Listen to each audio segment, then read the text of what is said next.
Assalamualaikum dan salam sejahtera. So hari ni kita akan belajar pasal topik 7. Topik 7 berkaitan dengan bagaimana konsep sains diperlukan.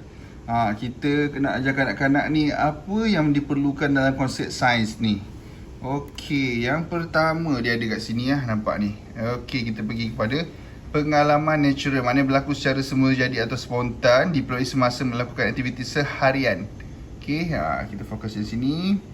So seterusnya, orang dewasa menyediakan persekitaran yang menarik dan banyak bahan untuk disentuh, dilihat, didengar, dirasa dan dihidu. Ini antara aktiviti yang orang dewasa boleh sediakan kepada kanak-kanak.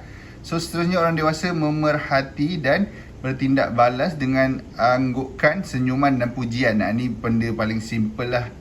Kan jangan buat tak layan je. Kena layan, anak tanya kan, daddy kan, ni okey tak, cantik tak, kan best tak yang ni. So kena respon kan, untuk kanak-kanak tu rasa dihargai lah. So seterusnya di sini, orang dewasa memulakan pembelajaran tidak formal semasa kanak-kanak terlibat dalam pengalaman natural berlaku secara semula jadi. Yang ni kita kena bawa dia pergi sungai ke, pantai ke, kan, untuk dia rasakan kebun, untuk dia rasa sendiri. Kita tengok je, kita biar je dia, as long as tak membahayakan dia, kita biarkan dia untuk menerima pengalaman secara semula jadilah. Kita tengok apa dia nak buat, apa yang dia nak react kan. Contoh kena gigit nyamuk lah sebagainya apa kan. Itu pengalaman baru. Okay, soalnya keadaan ini tidak dirancang. Yes, benda tu tak boleh dirancang lah. Macam lawak lah, mana ada orang buat lawak dia pakai skrip. Kalau pakai skrip tak best. Cuba awak tengok cerita P. Ramlee. Cerita P. Ramlee kebanyakannya tak ada skrip, awak main langgar je. Sebab tu seronok sampai ke hari ni kita suka tengok, sebab dia benda tu semula jadi. Orang dewasa mungkin pada saat ini memanfaatkan masa untuk memperkuat konsep-konsep tertentu. Kita contoh nak berkebun kan, kita biarkan anak kita, biar dia nak buat apa, as long as tidak membahayakan. Okey, kalau membahayakan kita tegur lah, jangan nanti jatuh kan, contohnya lah. Kita kena bagi tahu akibat tau. Kita jangan tergantung, jangan buat kan, jangan macam tu. Kita kena bagi tahu akibat yang sekiranya dia buat. Budak-budak kalau perkataan jangan tu maksud dia yes, dia akan buat. Okey, seterusnya, kanak-kanak memperolehi konsep asas melalui penglibatan aktif dengan persekitaran. Yes, dia kena aktif lah, dia kena join dan sebagainya, dia kena ikut ibu bapa dia buat apa. Dan kat situ akan timbul pengalaman. Okey, pengalaman pembelajaran kanak-kanak dicirikan secara natural dan spontan, tidak formal dan berstruktur. Okey, awak tengok macam mana kanak-kanak ni dia menerima something pembelajaran secara natural dan tidak spontan, dan dia tidak formal. Sebab tu bila dekat tadika, kita tak boleh ajar dia secara formal. Kita kena pelbagai idea untuk mendidik kanak-kanak tu. Sebab dorang ni cepat boring, dorang tak boleh duduk setempat. So kita kena buat aktiviti lah dengan kanak-kanak supaya dia enjoy dengan aktiviti yang kita buat tu, dan dia akan beri pengalaman lah.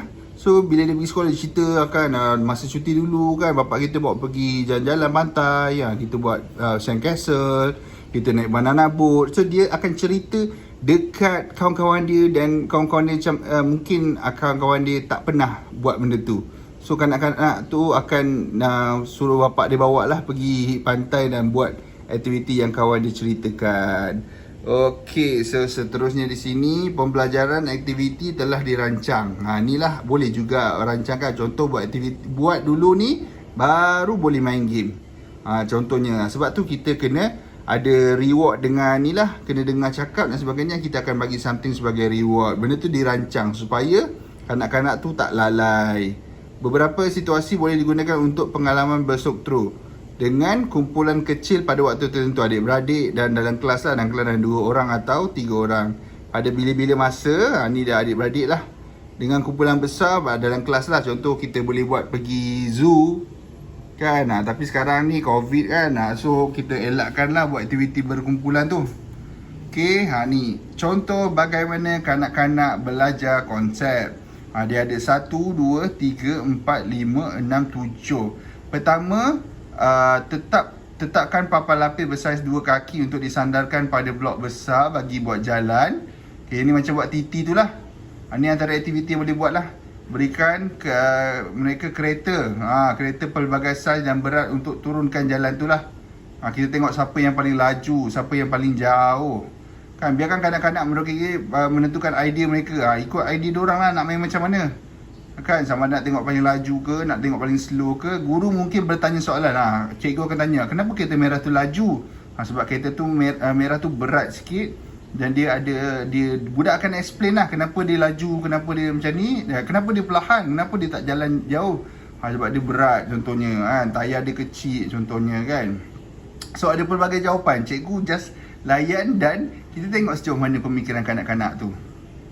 Okay, mereka mungkin melihat perbezaan kecepatan bergantung kepada saiz, berat kereta atau ketinggian curam yang dilalui lah. Dalam contoh ini kanak-kanak belajar konsep kelajuan, jarak, tinggi dan sebagainya, melakukan pemerhatian saintifik. Okey, itu saja topik yang 7 ni. Ada sebarang soalan boleh tanya dalam Telegram terus. Dan untuk attendant anda tonton video ini kan dah habis. Sebentar lagi anda komen nama anda, matric number dan nombor dalam attendant list anda nombor berapa dan kelas mana. Terima kasih. Assalamualaikum.